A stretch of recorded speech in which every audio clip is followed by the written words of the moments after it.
I just want to give many, many thanks to the two of you for picking me up yesterday near Stony Creek Bridge. I had arranged with Homer to pick me up, giving 4 o'clock as my estimate for arriving. As it turned out, my knee slowed me down a good bit. And then I missed the Blue Blaze Trail to the parking lot. It was only about a tenth of a mile away off of the White Blaze Trail.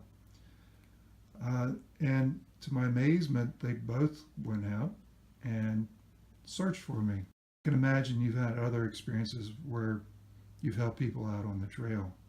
Do you want to talk a little bit about that? Well, we're not official rescue people, but we do a lot of it.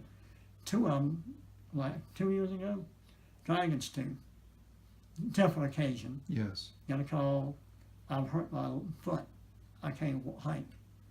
And I would say, can you hobble? Yes. I said, drop your pack. I'll come up Dragon's Tooth and get it. You hobble down to a Blue Blaze Trail, take a left on that. My wife will be waiting for you in the parking lot. I'll get your pack, and I'd go up and get it.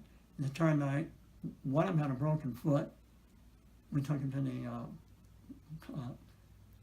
emergency center. Mm-hmm. And the other one had a broken ankle, different days. Wow. And one lady, when we went up here and got off of this trail, who got completely dehydrated, we walked 100 feet. I took water and Gatorade to her. We walked 100 feet at a time at maximum for 1 mile. Mm. But we got all, not bragging, we've been fortunate we've been able to help a lot of hikers over the years and get in trouble. We know every shortcut there is to the trail. But we're not certified to do anything, but we just do it. So some of the shortcuts would be like forest roads or Private property. mm-hmm. We know landowners all the way for 100 miles on the trail Mm-hmm. over the years. 30-some years, you get to know a lot of the landowners. And they let us access the trail through their property. You mentioned the person suffering from dehydration. That's not too unusual, is it? No, we've seen that before. But the main thing you see is people just not prepared, out of shape, and just can't do it. Yes. Yeah, that's the main thing you see. I had run into a fellow the first night out at Hawk Mountain Shelter, and he had hiked up the approach trail from Amacola Falls, and at the visitor center, a ranger pulled him over because he was lugging a 72-pound pack. Oh my God. And the ranger went through to try to help him lighten the load. He pulled out 2 machetes, 3 knives, 10 pounds of marbles so he could shoot squirrels with his slingshot.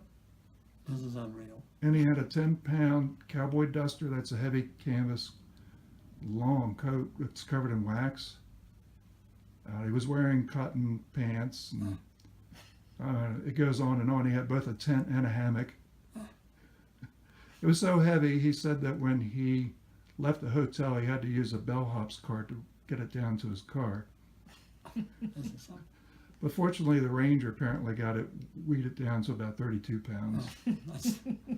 So that's not an uncommon thing that you would run across out on the trail. We see that a lot. Yes. And we try to tell people. We've actually brought a couple of times hikers here, and Teresa went through their packs and said, you don't need this, you need to do this. But not unusual. So I will tell you the heaviest pack we've ever seen, 100 pounds. Jeez. But the guy had no trouble carrying it. Really? Nope. So as trail maintainers, at least down in Georgia, they probably have to spend a lot of time picking up all the debris of people jettisoning things from their packs. Yes. When I was going up, I came across a bongo. So you wonder what people are thinking. Yep. That I think of him as a squirrel man with 10 pounds of marbles. He must have researched by reading Tom Sawyer or something like that for his hike. We had a couple stay with us years ago. He was way up in the chain of J.C. Penney's. He talked to his wife and hiking with him. Her condition was he had to carry a battery-powered TV, which he was doing. So she could watch her soaps. And that, That didn't last. I think they sent it home at Fontana, didn't they? yeah, But she finished, well, she got at least a year. I don't know if they finished their hike, but they stayed with us. That was back in the 90s. yeah. Well, apart from the discomfort of carrying that much weight, the other more serious thing is it just contributes to a lot of injuries. Mm-hmm. I've experienced that somewhat myself. I thought 32 pounds was going to be acceptable, but I sure would like to be ultralight. Yeah. If we ever hike again, we want to do 30 pounds. That's our goal. 25.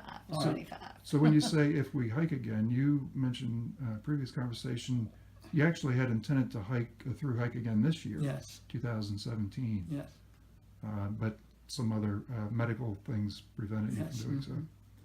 But then you also showed me before this medal or a plaque honoring your first place finish in what is it, a marathon race Yes. Marathon in Richmond in that November. you won in November 2016. Mm-hmm.